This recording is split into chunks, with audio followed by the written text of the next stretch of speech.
अऊज़ु बिल्लाहि मिनश्शैतानिर्रजीम। बिस्मिल्लाहिर्रहमानिर्रहीम। वला जुनाह अलैकुम फ़ीमा अर्रज़्तुम बिही मिन ख़ित्बतिन निसाइ औ अकनंतुम फ़ी अनफ़ुसिकुम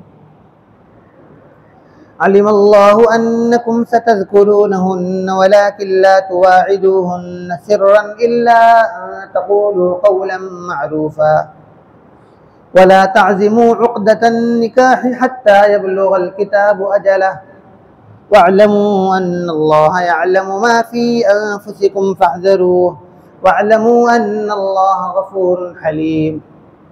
मोहतरम हज़रात, कल जैसा कि बात हुई थी मुतवफ़्फ़ा अन्हा ज़ौजुहा, यानी वो औरत जिसके शौहर का इंतकाल हो गया है, उसको शरीयत ने 4 महीने 10 दिन इद्दत में बैठने को कहा है। उसकी क्या हिकमत है और ये क्यों मशरू किया गया शरीयत में, ये सब बातें कल गुजर चुकी है।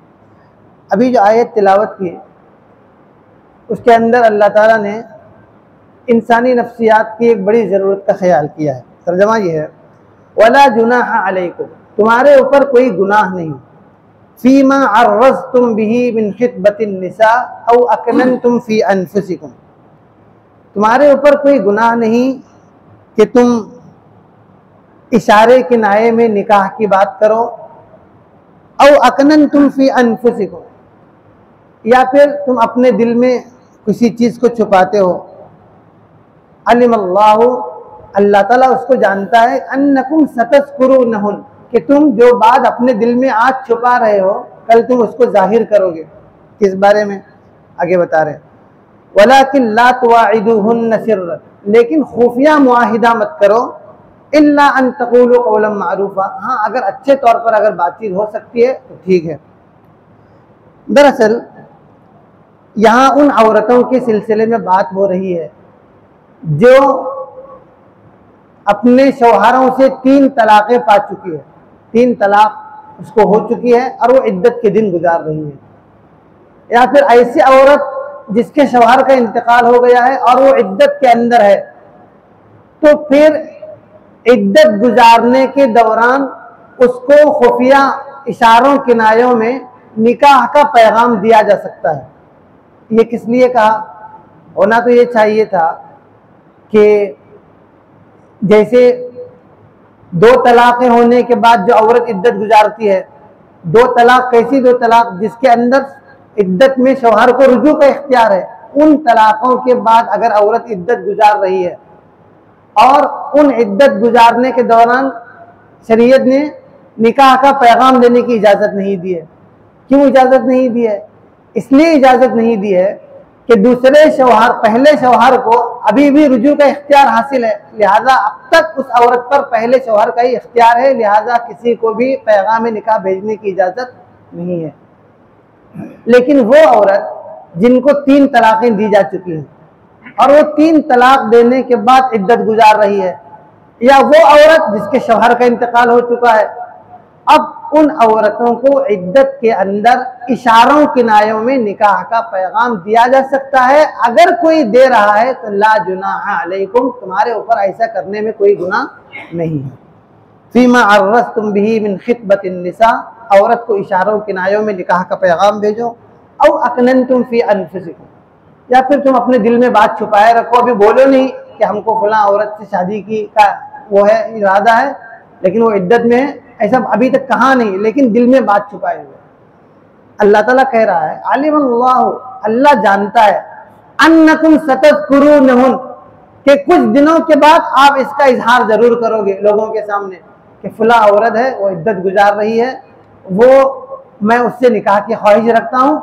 ये इसका इस बात का इजहार तुम कुछ दिनों के बाद तो जरूर करोगे। अल्लाह ताला तुम्हारे दिल की बात जानता है, इसलिए अगर इशारों किनायों के अंदर कोई बातें कह रहा है, ये कह रहा है मसलन कि मैं एक नेक लड़की की तलाश में हूँ, कोई अच्छा रिश्ता अगर कहीं मिलता है तो मैं उसकी तलाश में हूँ, ऐसी कोई इशारों किनायों में बात करता है तो उस पर कोई गुनाह नहीं। अगर कोई छुपाता है तो इसको मालूम होना चाहिए, अल्लाह ताला को मालूम है कि तुम ये बात थोड़े दिनों के बाद बयान करोगे। वलाकिन ला तुवाइदूहुन सिर्रन, लेकिन खुफिया तौर पर पैगाम निकाह भेज करके वो आपस के अंदर मुआहिदा मत करके रखो, खुफिया तौर पर पूरी बातचीत हो चुकी है, अंदरून में किसी को नहीं मालूम, ऐसे तौर पर राजदाराना और छुपा छुपा करके ऐसे काम न करो।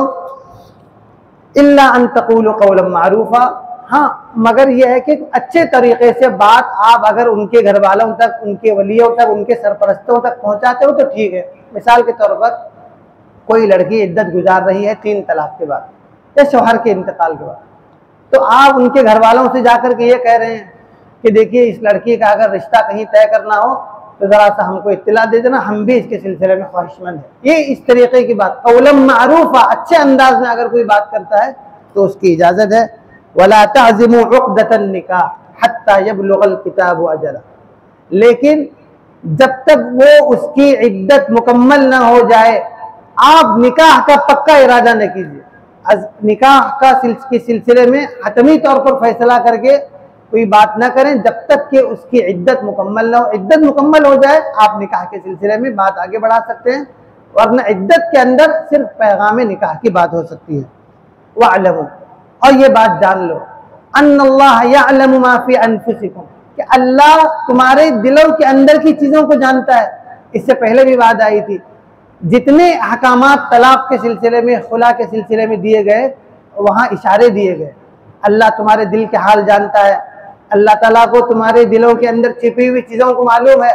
ये सारी बातें क्यों कही जा रही है? इस्लामी शरीयत का मिजाज है कि अल्लाह ताला डायरेक्ट कोई चीज़ थोप नहीं देता, बल्कि उसके लिए माहौल बनाता है और इंसानों की जहनसाजी करता है कि तुम दिल के अंदर से जो है तैयार रहो। अल्लाह ताला तुम्हारे दिल के हाल को भी जानता है।